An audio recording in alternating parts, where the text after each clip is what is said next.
Bom, meu nome é Felipe Machado, né? Eu comecei a tocar muito novo. Eu fundei uma banda com os meus amigos de infância, a gente morava todo mundo no mesmo prédio. Então, com 13, 14 anos, a gente começou a formar uma banda que chama Viper, né?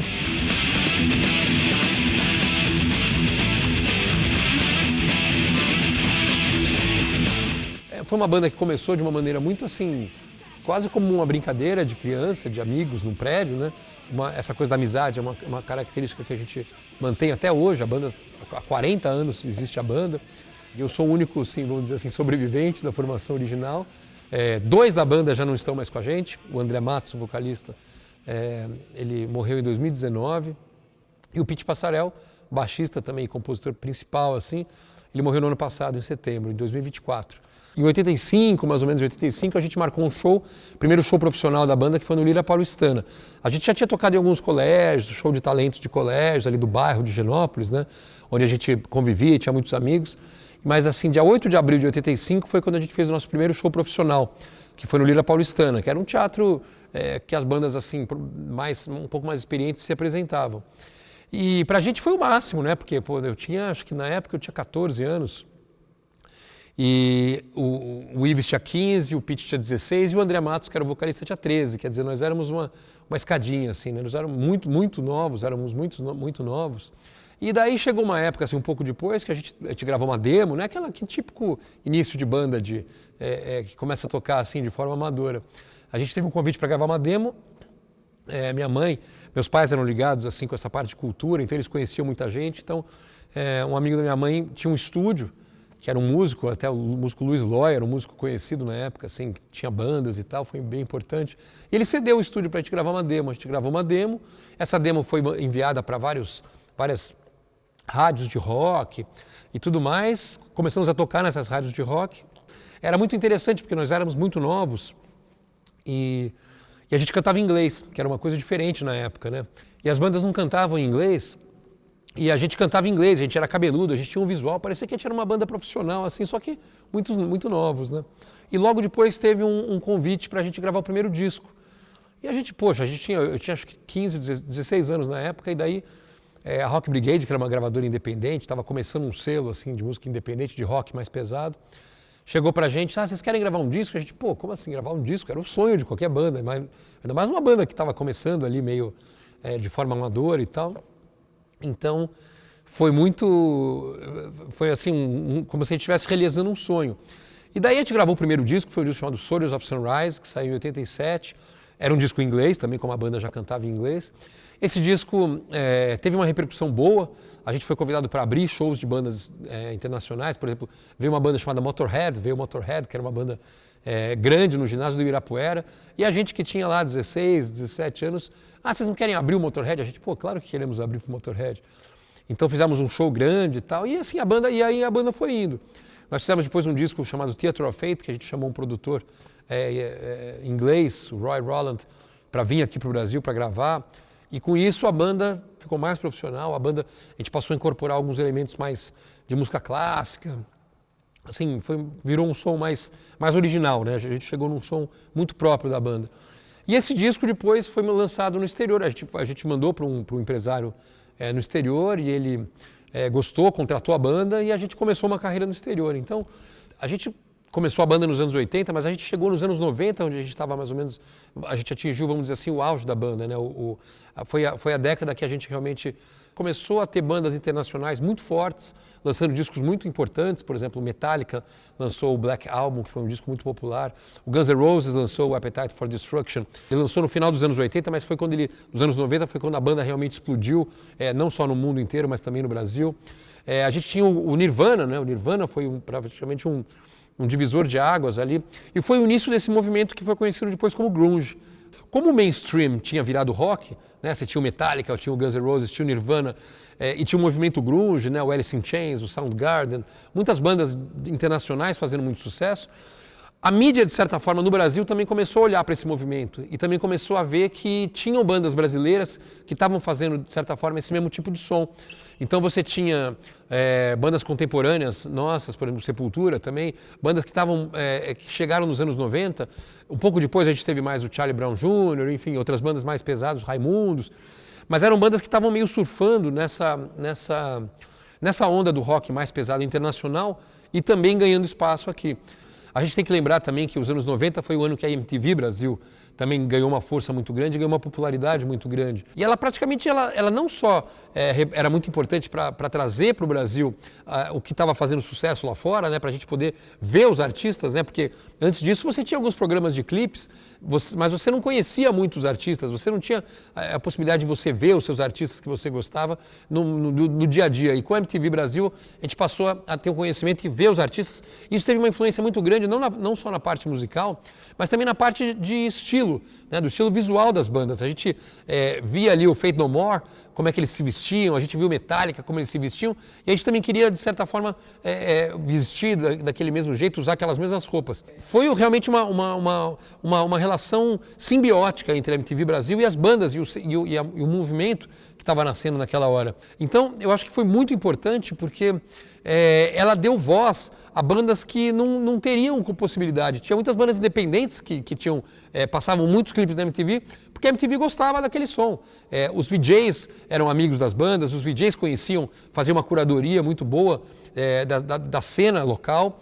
Então, não era como a MTV talvez de fora do Brasil, onde você precisava ter um clipe caríssimo, você ter uma verba de gravadora para poder tocar lá. Na MTV Brasil não, era uma coisa democrática. Era só você ter um som bom, você ter um público legal, você ter um clipe bem feito, ou um clipe interessante, de alguma maneira feita ali legal, e você já entrava nesse canhão de popularidade, porque a gente começava a tocar na MTV, logo depois a MTV era quase, tinha um poder da rádio, né? Tinha um poder de rádio, só que além de tudo isso você ainda podia ver. Então a MTV Brasil foi assim essencial para a cena brasileira dos anos 90. O segundo Rock in Rio já também trouxe uma geração mais de heavy metal, assim, mais de rock mais pesado. Então tinha o Megadeth, tinha o próprio Sepultura, Queensrÿche, o Guns N' Roses, então várias bandas pesadas vieram. E logo depois a gente teve também em 93 a gente teve o Metallica, né? O Metallica no Brasil, que foi o Viper abriu o Metallica. Então isso foi uma coisa que foi praticamente um marco muito importante da nossa carreira, porque o Metallica veio para o Brasil com esse Black Album, né, que era o álbum preto, que era aquela capa inteira preta, com várias músicas famosas, Enter Sandman, né, The Unforgiven, enfim, Sad But True, várias músicas que estavam tocando na rádio. Então a rádio não tocava mais o pop, a rádio tocava rock pesado. Então as rádios, de certa forma, também estavam querendo bandas brasileiras que conversassem naquela mesma linguagem, que tivessem aquela mesma linguagem das bandas internacionais de rock mais pesado. Depois, em 94, a gente teve o primeiro festival Monsters of Rock, por exemplo, no Brasil, que foi muito importante. Então, 4 bandas brasileiras. A gente tinha 4 bandas brasileiras e 4 bandas internacionais. Então, a gente tinha o Angra, que era a banda do André Matos, que tinha saído do Viper nessa época. A gente tinha o Dr. Sin, que também é uma banda dos irmãos Buzia, que eram músicos também conhecidos, eram amigos nossos. A gente teve o Raimundos, que era uma banda também nova na época, mas que estava começando a estourar. E a gente tinha o Viper.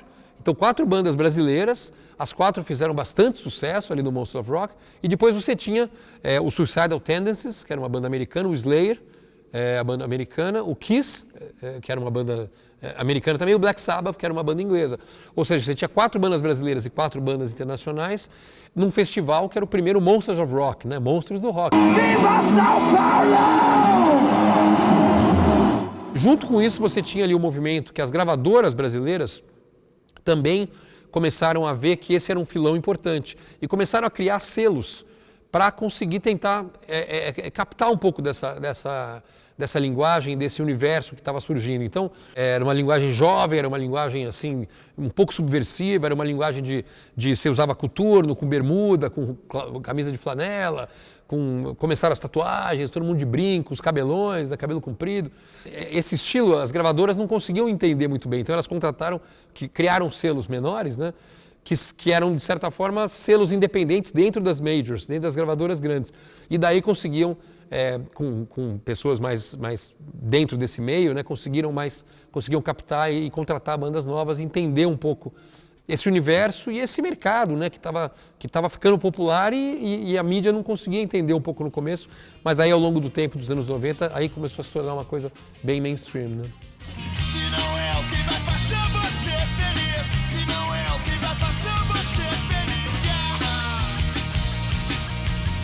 Charlie Brown Jr., Proibida Pra Mim. Essa música eu acho que é uma música que representa bem aquela coisa do Charlie Brown Jr., né? Uma menina que era proibida para mim, né? Tem uma letra que quer dizer, ele se colocava como um cara meio marginal, mas ao mesmo tempo um cara que acreditava no amor, tal. Então, eu acho que isso representa um pouco bem essa linguagem ali dos anos 90. O Charlie Brown Jr. eu acho que era uma banda típica dos anos 90, né? Porque eu lembro que o Charlie Brown Jr. ele tinha o Chorão, acabou virando um personagem. Ele é um cara que conseguia traduzir um pouco dessa linguagem, desse público, né? Que era um público que estava crescendo ali, que queria expressar a sua rebeldia, mas que também tinha um certo romantismo. Então, ele era um cara assim que, ao mesmo tempo que ele tinha uma pose de durão, ele andava de skate, ele tinha um monte de tatuagem, ele falava, né, com bastante gíria, mas ele era um cara que acreditava no amor e tal. Então, as pessoas viam nele uma espécie de personagem contraditório, mas que ao mesmo tempo fazia muito sentido naquela época. Porque todo mundo, no fundo, queria ser rebelde, queria ser, né, subversível ali, mas também queria ter uma namorada, queria acreditar no amor. Então, acho que o Chorão ele foi um cara que ele interpretou bem isso nas letras e ele também acabou virando um próprio símbolo desse discurso que ele projetava. Né?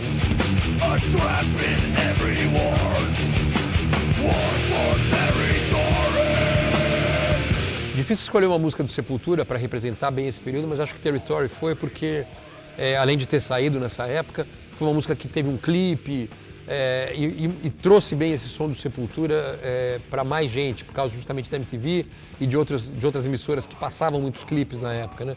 Bom, o Sepultura foi uma banda muito marcante. O Sepultura foi a principal banda brasileira com sucesso no exterior, né? Muita gente acha que o Sepultura é uma banda de Minas Gerais, mas na verdade eles eram de São Paulo, os irmãos Cavaleira. Depois eles se mudaram para Minas Gerais, eles formaram o Sepultura lá e depois voltaram para São Paulo. E depois o Andrés veio para cá, que o Andrés também é um cara de São Paulo, do ABC. Então o Sepultura eu vejo como uma banda paulista, embora eles tenham essa origem meio que híbrida, né? A banda teve uma passagem importante por Belo Horizonte. Foi a primeira banda a assinar com uma gravadora de fora, primeira banda a fazer uma turnê fora. Embora tenha uma carreira que a gente foi mais ou menos nos mesmos passos, de certa forma, o Sepultura era muito mais pesado, né? Era mais thrash metal e tal, e eles foram muito para a Europa ali.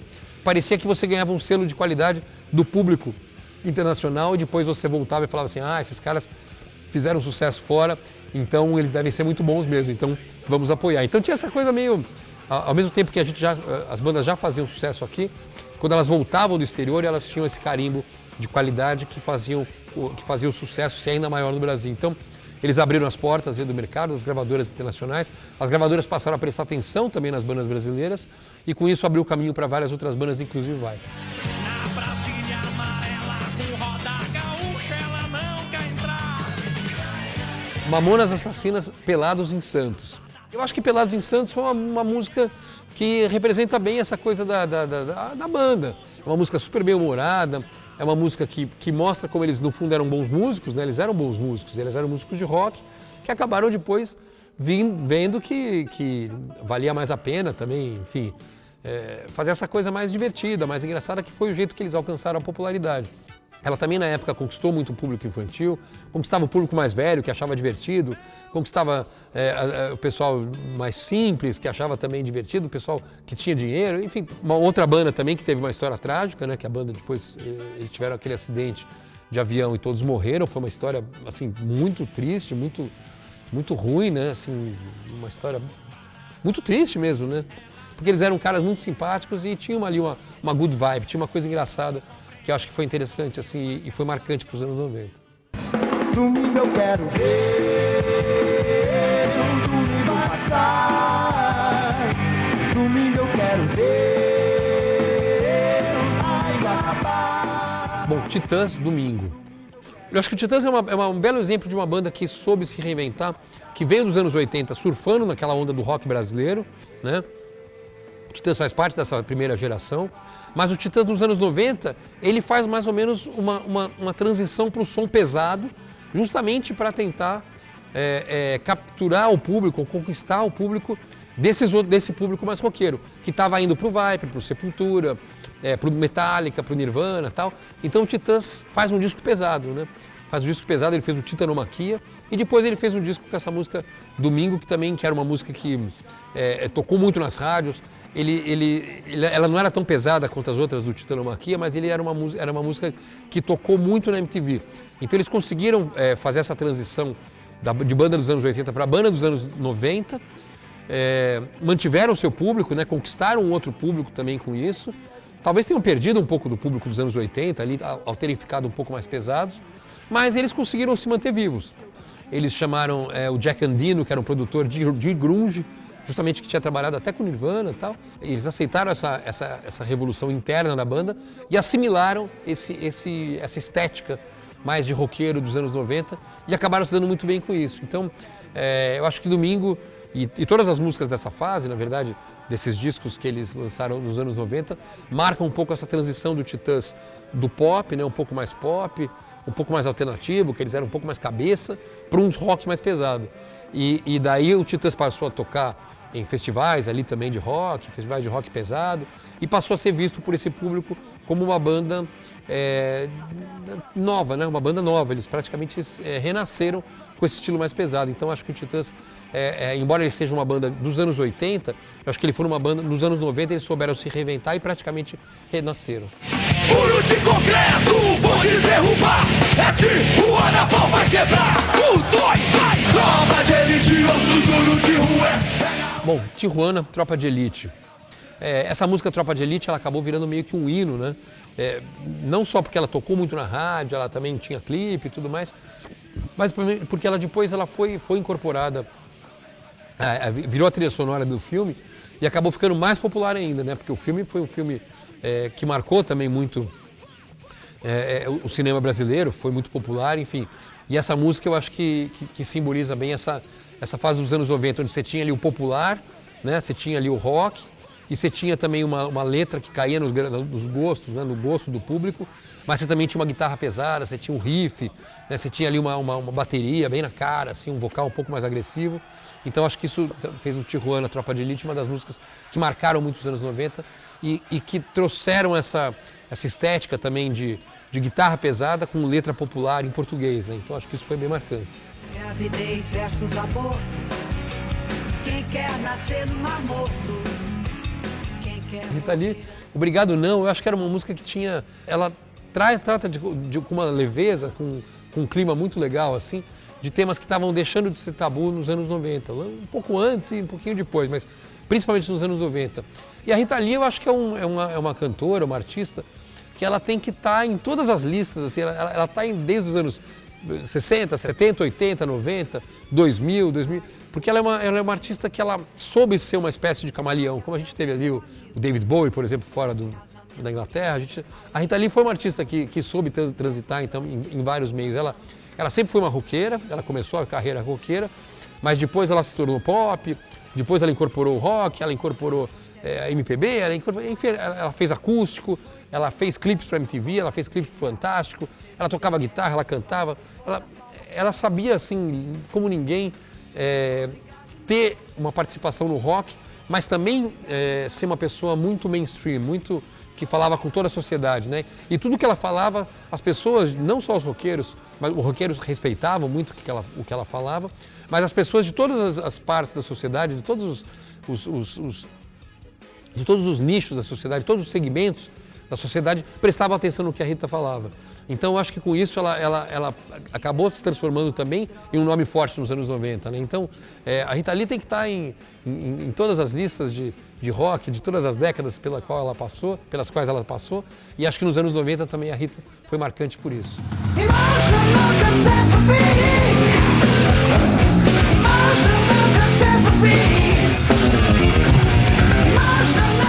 Bom, Dr. Sin, Emotional Catastrophe. Essa música é um super som, assim, uma música incrível dessa banda Dr. Sin. E Dr. Sin também, eu acho que é uma banda também importante para os anos 90, porque ela foi, assim como Viper, assim como Sepultura, ela foi dessa geração, ela foi marcante por ser essa geração de bandas que cantavam em inglês. Isso é uma coisa também interessante dos anos 90. Nos anos 80, a gente tinha muitas bandas que faziam rock mais pesado, mas cantavam em português. A gente teve a Chave do Sol, a gente teve o Patrulha do Espaço, que é dos anos 70, anos 80, os próprios Titãs, né? E nos anos 90 passou a ser uma coisa comum, passou a ser uma coisa aceitável você ser uma banda brasileira cantando em inglês. Por quê? Porque era possível você ser uma banda brasileira cantando em inglês e conquistar o mercado exterior. Então eu acho que o Dr. Sim também foi uma das bandas, ela também entrou nessa geração. E essa música eu acho que foi importante porque ela, assim como também, como eu já falei de Viper, de Sepultura, ela também tinha um clipe que tocou muito na MTV. E eu acho que o Dr. Sim foi marcante por ser a primeira banda onde os músicos eram realmente virtuosos. Era um trio, né? E os três tocavam muito bem seus instrumentos, né? O Eduardo Danu, o Ivan Buzik, o André Buzik. Eles eram músicos incríveis. Eles não apenas foram uma banda que também foi para o exterior, tiveram uma carreira também no exterior, como Viper, como Sepultura e tal, mas eles foram a primeira banda que investiu justamente na técnica, né, de ter os músicos que eram admirados não só como músicos, compositores e tal, mas também como músicos tecnicamente, né? Então eu acho que eles foram importantes para os anos 90, justamente porque muita gente que assistia eles ali começou a querer tocar guitarra e também querer tocar num nível muito acima de todo mundo, e hoje a gente tem uma geração de músicos que foram influenciados pelo Dr. Sim, e essa música representa bem isso. Você me ligou naquela tarde vazia e me valeu o dia. Você me ligou. O Ira é outra banda que eu acho que talvez seja a banda mais paulista das bandas paulistas, né, meu? Também eu acho que eles iniciaram nos anos 80, mas acho que nos anos 90 eles realmente ganharam o público, né? E Tarde Vazia eu acho que é uma música que é quase um hino, assim, né? O Ira tem muitas músicas que são hinos, que ganham, né? Que são cantadas pelo público, mas acho que Tarde Vazia é uma delas, né?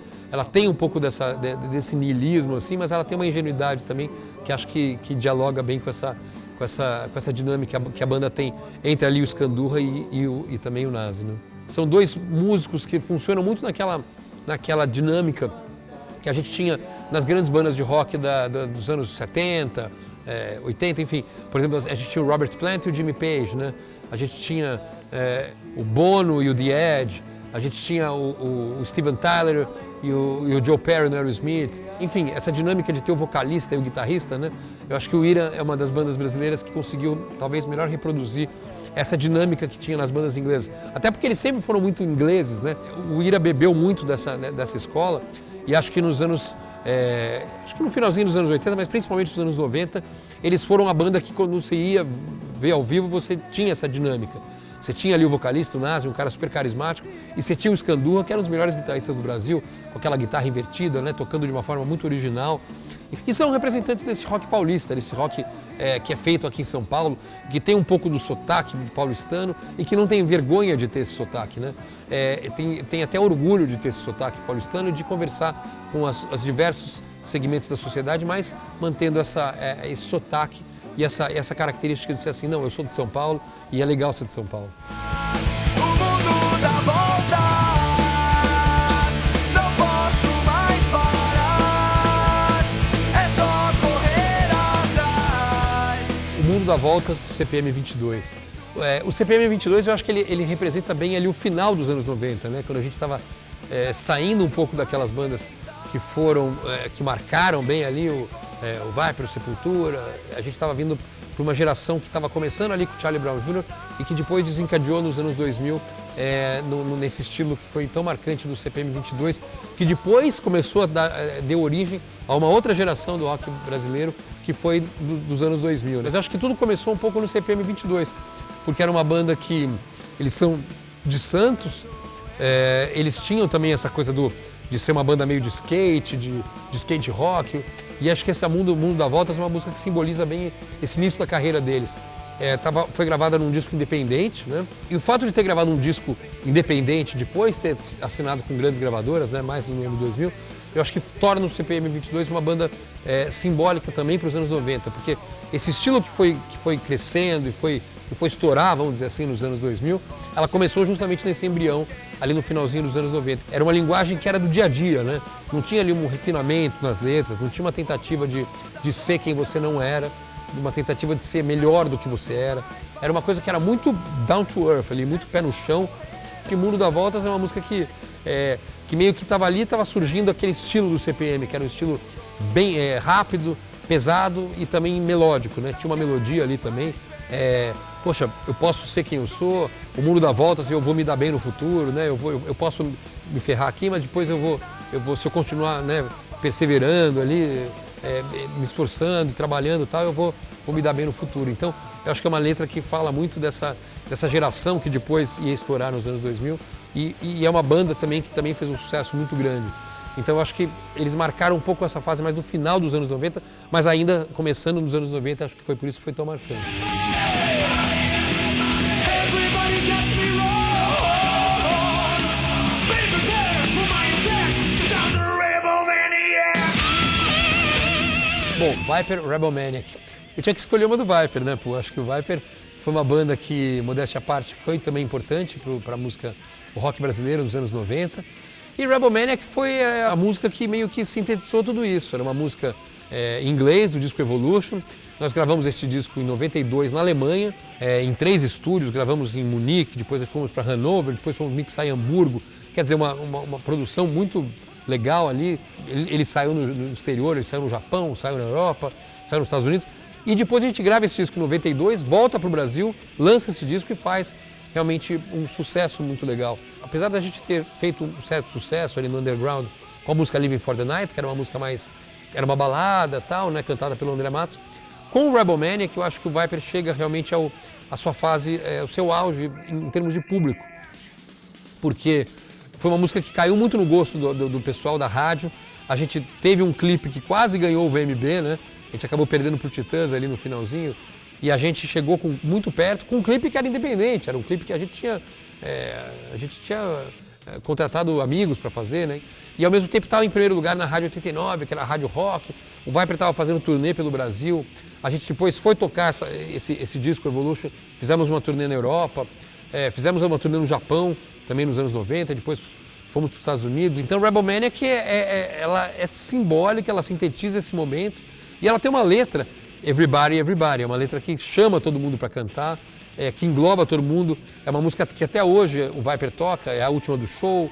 É a música que todo mundo arrebenta de cantar, que todo mundo canta junto, que a galera fica louca, sobe no palco, quer cantar no microfone.